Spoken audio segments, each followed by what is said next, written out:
On Instagram, she said that she wanted to buy dinner for the person who created this smearing website. Yeah, we've lost some talk. Hi and welcome to Folsom Talk. I'm Kjersti Flå, journalist, Hollywood truth teller, and your voice of reason in a town built on delusion. I've seen a few complaints lately in the comment section saying that you don't like my new timing of when I publish videos, and I'm so sorry about that. The reason, of course, is because I'm in LA now, and that means that I'm 9 hours behind from what I was in Spain. I'm doing my best to post these videos as early as possible, but sometimes I'm just not able to. So I'm really sorry about that. And I appreciate so much everyone who said to me that I'm a part of their daily routine. That makes me so happy. And I'm so honored to hear that. And I hope that I can still be part of people's daily routine, just another part of the day maybe.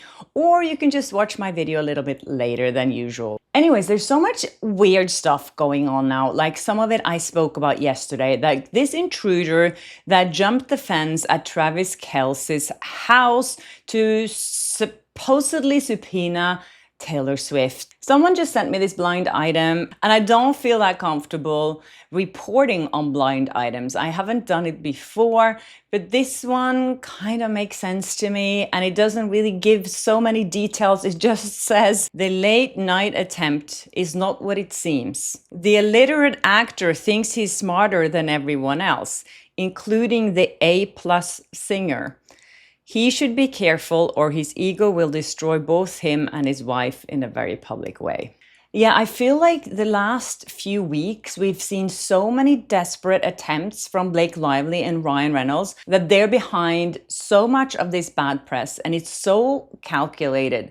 Like I spoke about yesterday, this incident with Taylor Swift that now everyone has picked up, and in the media it looks like Justin Baldoni sent a person to Travis Kelce's house to subpoena Taylor Swift. First of all, if this guy was hired, I say if, I don't know, we don't really know that yet. There's no evidence that he actually was holding a subpoena for Taylor Swift from Justin Baldoni's team. But if he was, I'm 100% sure that they did not greenlit this man to jump the fence at 2 a.m. in the morning. That is something that an attorney would never, ever agree to. So he was acting on his own. If he was acting on behalf of them, as I said, we don't really know that yet. Also, there's so many sketchy things about that story, about this guy. I know some other content creators had digged into his history a little bit, but I feel like what we see right now in the press is this attempt to attack Brian Friedman or Baldoni's legal team. Now they're not only attacking Baldoni, but they're attacking Brian Friedman as well. They've tried for a while, as you know, to also blame this smear campaign on Brian Friedman, and the judge is not really buying it. The judge just ruled that Blake Lively is not allowed to subpoena Brian Friedman's private investigating company, which I now feel is connected to this new thing that's happening. So a few of you guys sent me a tip yesterday. This is a website that's been created to smear Brian Friedman. And this actress from Australia has been pushing it. Her name is Ruby Rose, and she doesn't really have any connections, as we could see, to either Ryan Reynolds or Blake Lively. But I find the timing of this very suspicious. So who is Ruby Rose? I didn't know much about her, but yesterday she posted on her Instagram story, she said, "I didn't make this website, but I would buy dinner for whoever did." And then there's links to some articles, amongst other things, where Brian Friedman has been connected to some controversy. So the reasoning for Ruby Rose to go after Brian Friedman is because she feels like she was attacked by him while she was in a big feud with Warner. So she's an actress, and she complained to Warner while she was shooting Batwoman. Back in 2019, she quit the show, or it was said that she quit the show. She claims that she was pushed out by Warner Bros. Amongst other things, she said that she suffered some spinal injuries and they told her to get back to set within 10 days. And she also said that other crew members suffered horrific injuries on the set, and a stunt double got really badly injured, and one was left paralyzed, and another crew member had third-degree burns. It sounds like a horrible place, but Warner was denying all these things. They said that Ruby wasn't the victim, she was the problem, and a lot of other people had problems with her. She never filed a lawsuit, but she went out publicly against them. And Brian Friedman was working for Warner at the time, so he was out there defending them. And that's why she has a beef with Brian Friedman.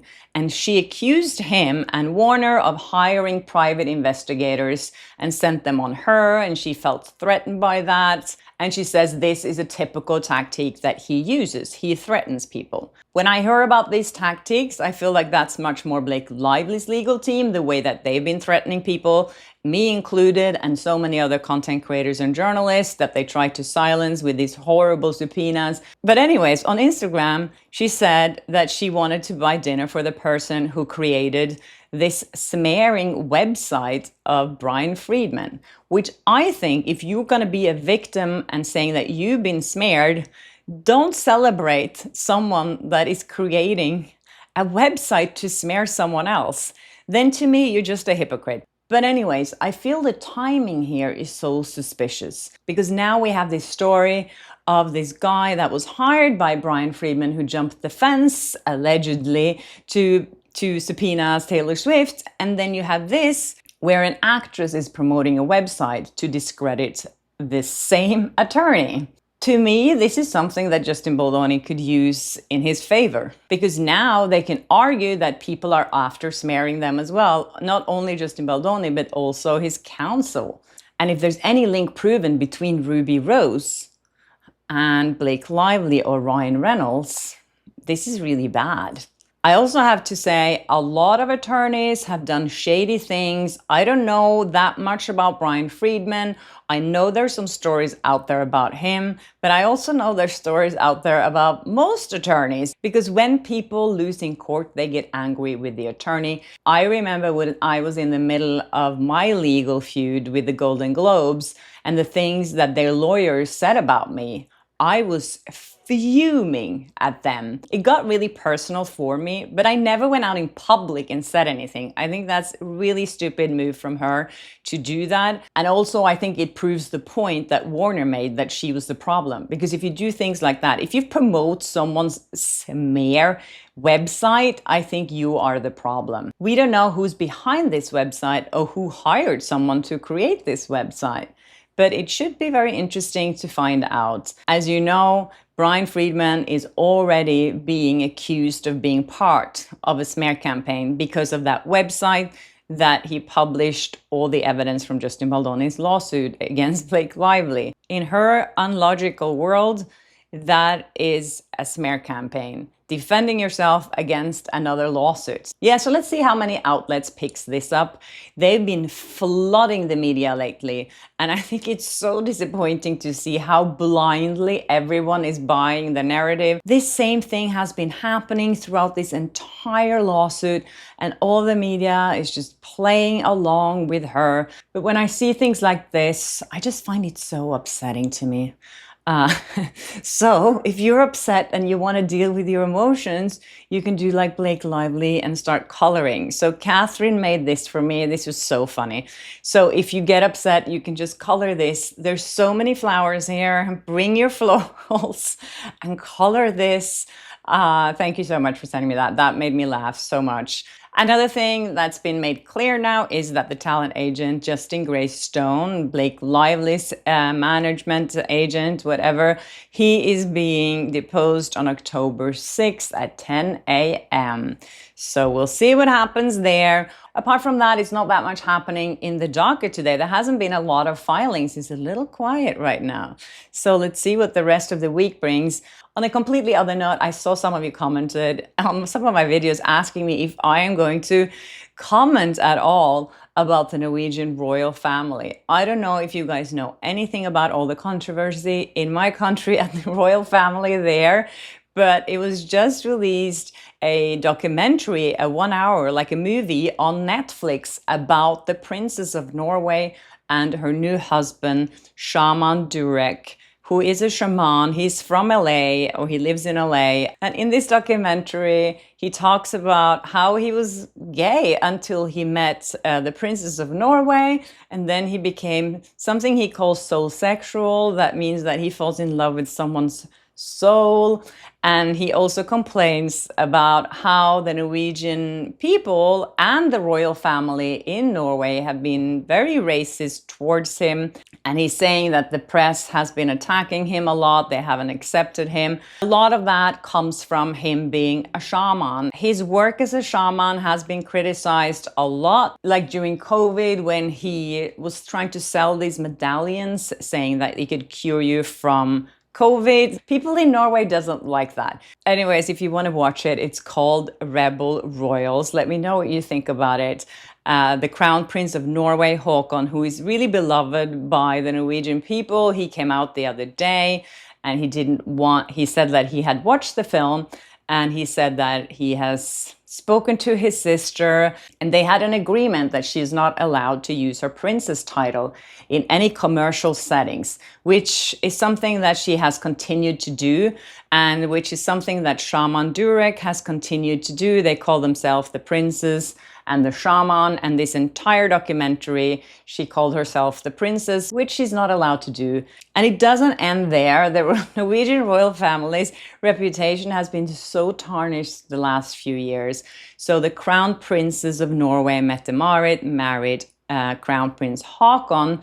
I think it must be over 20 years ago now, and she was a single mom at the time, and people didn't like that. But then she became a part of the family, and everyone loves her. But now her son Marius has been accused by several women of rape. I can't say that word here on YouTube, and also DV. And it's really, really serious allegations. There is going to be a trial in January, and he could face up to several years in prison for what he's done. So you have that aspect of it, and then you have the princess marrying this guy who is not very popular in Norway. I would say this is almost like Meghan Markle 2.0 in Norway. If you're interested, you should watch the documentary. Let me know what you think. Coming from a country where we have a royal family, it's kind of been our pride having a royal family, and we always loved them so much. But now I feel like there's so little left of what was there that to respect and to look up to and to pride ourselves with. So yeah. Anyways, that's it for me today, you guys. I hope you enjoyed this episode, and let me know what you think in the comment section, and share and like and hype and all that good stuff. And if you haven't subscribed yet, please do, and hit the notification bell so you don't miss an episode of Flawsome Talk. And I'll see you in my next one. Bye. Yeah, we Flawsome Talk.